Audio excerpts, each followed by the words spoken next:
Data চচ্চড়ি করব। আর তার জন্য দেখো ডাটাগুলো নিয়ে নিয়েছি, ফুলকপিটা আলাদা করে রেখে দিয়েছি। ডাটাগুলি না একদম কচি। আমি যেভাবে ডাটা চচ্চড়ি করে থাকি ফুলকপির, সেটা তোমাদের সাথে শেয়ার করব। চলো দেখে নিই। প্রথমে পাতলা পাতলা করে কেটে নেব।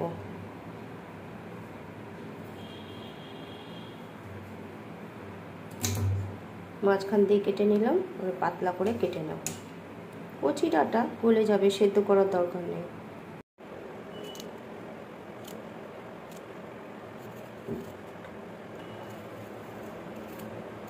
হয়ে গেছে, একদম পাতলা পাতলা করে কেটেছি। একটা আলু কেটে দেব, পাতলা পাতলা করে কেটে দেবো, খুব পাতলা করব না আবার।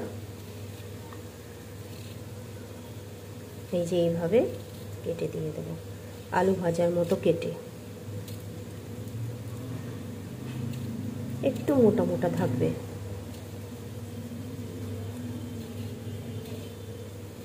একটা আলু দিলাম আমি, ভীষণ ভালো লাগে এই ডাটা চচ্চড়ি ফুলকপির। কাটা হয়ে গেছে, এবার একটা মশলা তৈরি করে নেব। অল্প করে কালো সর্ষে দিলাম আর একটু সাদা সর্ষে দিলাম। এটা বেটে নেব কাঁচা লঙ্কা দিয়ে। 4টে কাঁচা লঙ্কা দিলাম, একটু ঝাল ঝাল ভালো লাগে আমার, তাই ঝাল দিলাম বেশি করে। এটা এবার বেটে নেব। একটু লবণ দিয়ে দিলাম, তাহলে ভালো বাটাটা হবে। কড়াই বসিয়ে দিলাম আর সর্ষের তেল দিয়ে তেলটাকে গরম করে নেব। কালো জিরে শুকনো লঙ্কা ফোড়ন দিলাম। এবার আলু আর ডাটাটা দিয়ে দেব। একটু নাড়াচাড়া করে দিচ্ছি।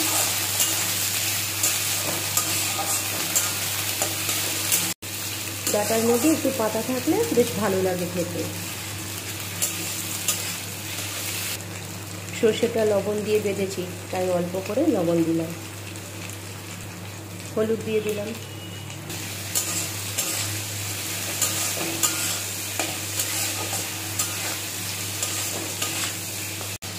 আর একটু নাড়াচাড়া করে সর্ষে বাটা দিয়ে দেবো। একদম সিম্পল রান্না, কিন্তু খেতে দুর্দান্ত লাগে। বেশ ভাজা ভাজা হয়ে গেছে, আর ভাজবো না। এবার সর্ষে বাটাটা দিয়ে দেবো।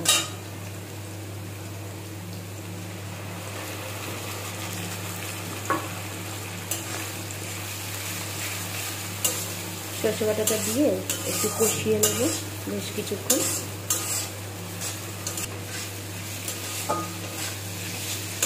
ভালো করে কষিয়ে নিয়েছি, তেল ছাড়তে শুরু করেছে। এবার জল দিয়ে দেবো।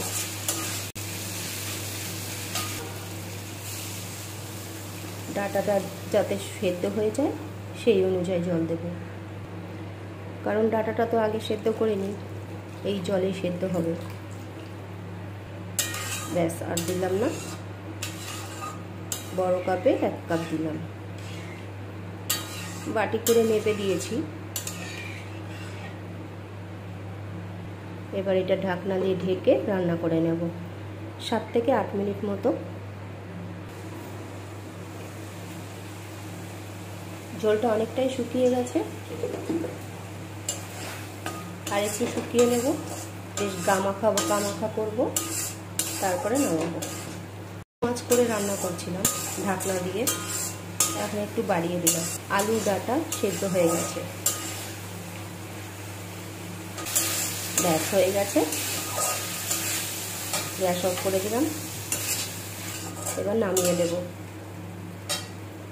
হয়ে গেছে আলু ফুলকপি ডাটা চচ্চড়ি। আর খেতে যা অসম্ভব ভালো হয়, একবার এইভাবে বানিয়ে খেয়ে দেখো। গরম ভাতের সাথে দারুণ লাগে। ছোটোবেলায় মাকে দেখতাম এইভাবে রান্না করতে। ফুলকপি আসলে বাড়িতে মা কখনোই ফুলকপির ডাটাটা ফেলে দিত না, এইভাবে চচ্চড়ি করে রাখতো। আর শীতকালে দুপুরে এরকম চচ্চড়ি তো আমরা শুধুই খেয়ে নিতাম রোদের মধ্যে বসে। দারুণ লাগে কিন্তু খেতে।